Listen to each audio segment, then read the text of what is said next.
A las autoridades de las Naciones Unidas, los representantes de los distintos países que la integran y todos los ciudadanos del mundo que nos estén mirando, buenas tardes. Para aquellos que no lo saben, yo no soy político, soy un economista liberal libertario, que jamás tuvo la ambición de hacer política y que fue honrado con el cargo de presidente de la República Argentina frente al fracaso estrepitoso de más de un siglo de políticas colectivistas que destruyeron nuestro país. Este es mi primer discurso frente a la Asamblea General de las Naciones Unidas y quiero aprovechar para, con humildad, alertar a las distintas naciones del mundo sobre el camino que están transitando hace décadas y sobre el peligro que implica que esta organización fracase en cumplir su misión original. No vengo aquí a decirle al mundo lo que tiene que hacer. Vengo aquí a decirle al mundo, por un lado, lo que va a ocurrir si las Naciones Unidas continúan promoviendo las políticas colectivistas que vienen promoviendo bajo el mandato de la Agenda 2030, y por el otro, cuáles son los valores que la nueva Argentina defiende. Quiero, sí, comenzar dando crédito cuando el crédito corresponde. La Organización de Naciones Unidas nace del horror de la guerra más cruenta de la historia global, con el objetivo principal de que nunca volviera a ocurrir. Para ello, la organización grabó en piedra sus principios fundamentales en la Declaración Universal de Derechos Humanos. Ahí se consignó un acuerdo básico en torno a una máxima, que todos los seres humanos nacen libres e iguales en dignidad y derechos. Bajo la tutela de esta organización y la adopción de estas ideas, durante los últimos 70 años la humanidad vivió un periodo de paz global más largo de la historia, que coincidió también con el periodo de mayor crecimiento económico de la historia. Se creó un foro internacional donde las naciones pudieran dirimir sus conflictos a través de la cooperación, en vez de recurrir instantáneamente a las armas, y se logró algo impensado: sentar de manera permanente a las 5 potencias más grandes del mundo en una misma mesa, cada una con el mismo poder de veto, a pesar de tener intereses totalmente contrapuestos. Todo esto no hizo que el flagelo de la guerra desapareciera, pero se logró por ahora que ningún conflicto escalara a proporciones mundiales. El resultado fue que pasamos de tener 2 guerras mundiales en menos de 40 años, que en conjunto se cobraron más de 120 millones de vidas, a tener 70 años consecutivos de relativa paz y estabilidad global, bajo el manto de un orden que permitió al mundo entero integrarse comercialmente, competir y prosperar. Porque donde entra el comercio no entran las balas, decía Bastiat. Porque el comercio garantiza la paz, la libertad garantiza el comercio y la igualdad ante la ley garantiza la libertad. Se cumplió, en definitiva, lo que consignó el profeta Isaías y se lee en el parque cruzando la calle. Dios juzgará entre las naciones y arbitrará por los muchos pueblos. Forjarán sus espadas en rejas de arado y sus lanzas en podadoras. Nación no tomará espada contra nación, nunca más conocerán la guerra. Esto es lo que ha ocurrido mayormente bajo la tutela de las Naciones Unidas en sus primeras décadas. Y por eso, desde esta perspectiva, estamos hablando de un éxito destacable en la historia de las naciones que no puede ser soslayado. Ahora bien, en algún momento, y como suele ocurrir con la mayoría de las estructuras burocráticas que los hombres creamos, esta organización dejó de velar por los principios esbozados en su declaración fundante y comenzó a mutar. Una organización que había sido pensada esencialmente como un escudo para proteger el reino de los hombres se transformó en un leviatán de múltiples tentáculos que pretende decidir no solo qué debe hacer cada Estado-nación, sino también cómo deben vivir todos los ciudadanos del mundo. Así es como pasamos de una organización que perseguía la paz a una organización que le impone una agenda ideológica a sus miembros sobre un sinfín de temas que hacen a la vida del hombre en sociedad. El modelo de Naciones Unidas, que había sido exitoso, cuyo origen podemos rastrear en las ideas del presidente Wilson, que hablaba de la sociedad de paz sin victoria y que se fundaba en la cooperación de los Estados-nación, ha sido abandonado. Ha sido reemplazado por un modelo de gobierno supranacional de burócratas internacionales que pretenden imponerle a los ciudadanos del mundo un modo de vida determinado. Lo que se está discutiendo esta semana aquí en Nueva York, en la Cumbre del Futuro, no es otra cosa que la profundización de ese rumbo trágico que esta institución ha adoptado. La profundización de un modelo que, en palabras del propio secretario de las Naciones Unidas, exige definir un nuevo contrato social a escala global, redoblando los compromisos de la Agenda 2030. Quiero ser claro en la posición de la Agenda Argentina. La Agenda 2030, aunque bien intencionada en sus metas, no es otra cosa que un programa de gobierno supranacional de corte socialista, que pretende resolver los problemas de la modernidad con soluciones que atentan contra la soberanía de los Estados-nación y violentan el derecho a la vida, a la libertad y a la propiedad de las personas.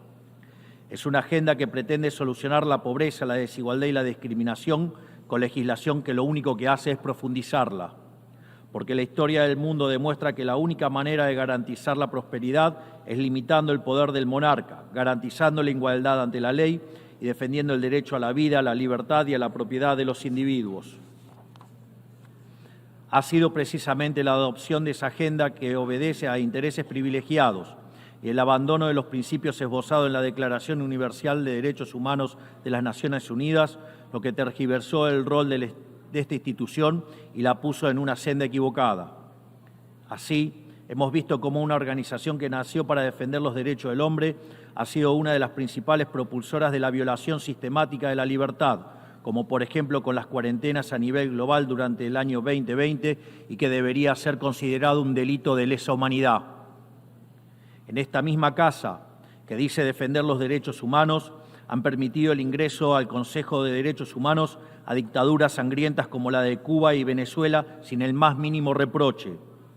En esta misma casa, que dice defender los derechos de las mujeres, permite el ingreso al Comité para la Eliminación de la Discriminación contra la Mujer a países que castigan a sus mujeres por mostrar la piel. En esta misma casa, sistemáticamente, se ha votado en contra del Estado de Israel, que es el único país de Medio Oriente que defiende la democracia liberal, mientras se ha demostrado en simultáneo una incapacidad total de responder al flagelo del terrorismo. En el plano económico, se han promovido políticas colectivistas que atentan contra el crecimiento económico, violentan los derechos de propiedad y entorpecen el proceso económico natural, llegando a impedirle a los países más postergados del mundo gozar libremente de sus propios recursos para salir adelante. Regulaciones y prohibiciones impulsadas precisamente por los países que se desarrollaron gracias a hacer lo mismo que hoy condenan. Se ha promovido además una relación tóxica entre las políticas de gobernanza global y los organismos de crédito internacional, exigiéndole a los países más relegados que comprometan recursos que no tienen en programas que no necesitan, convirtiéndolo en deudores perpetuos para promover la agenda de las élites globales.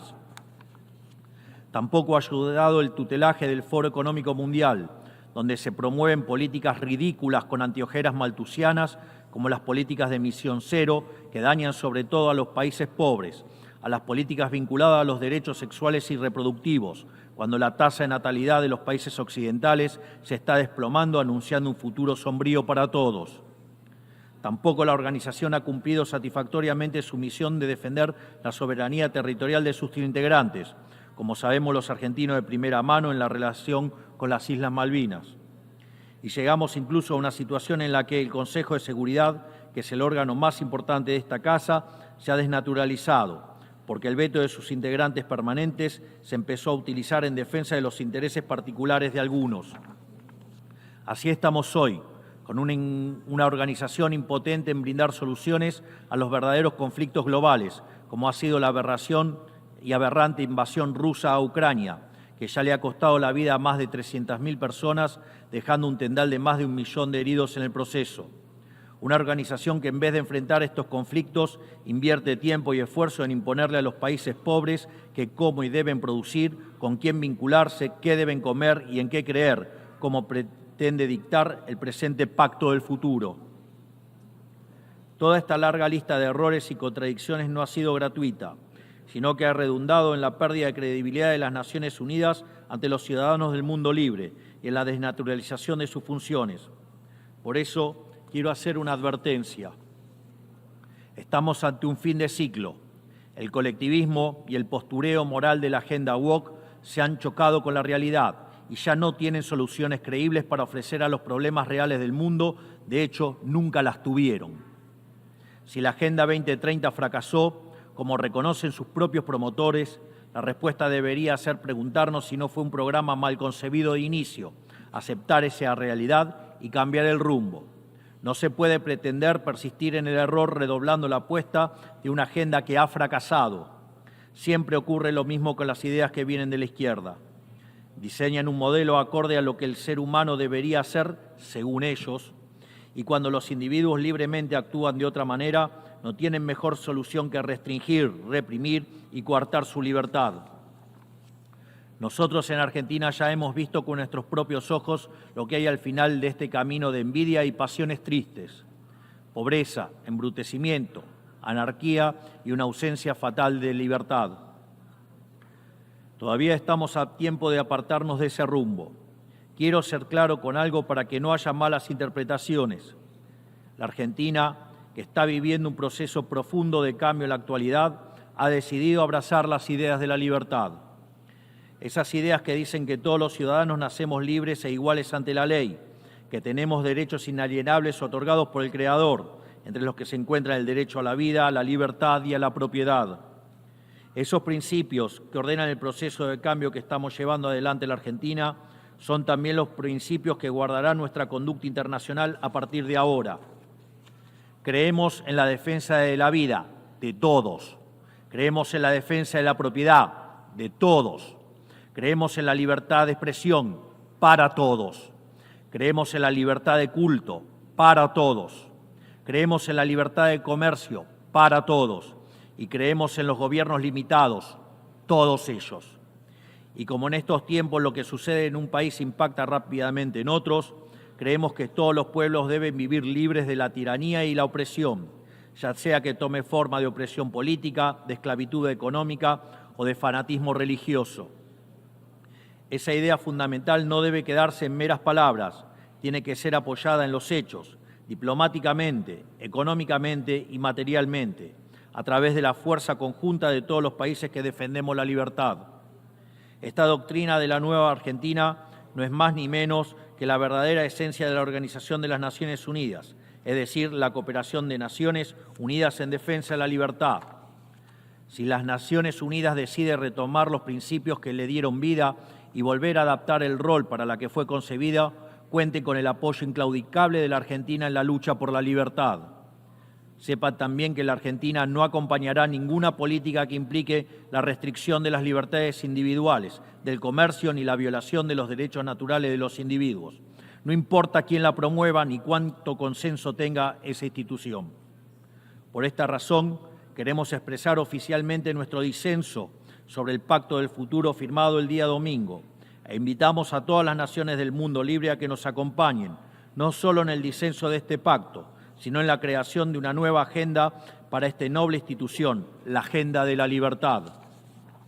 A partir de este día, sepan que la República Argentina va a abandonar la posición de neutralidad histórica que nos caracterizó y va a estar a la vanguardia de la lucha en defensa de la libertad. Porque, como decía Thomas Paine, aquellos que desean cosechar las bendiciones de la libertad deben como hombres soportar la fatiga de defenderla.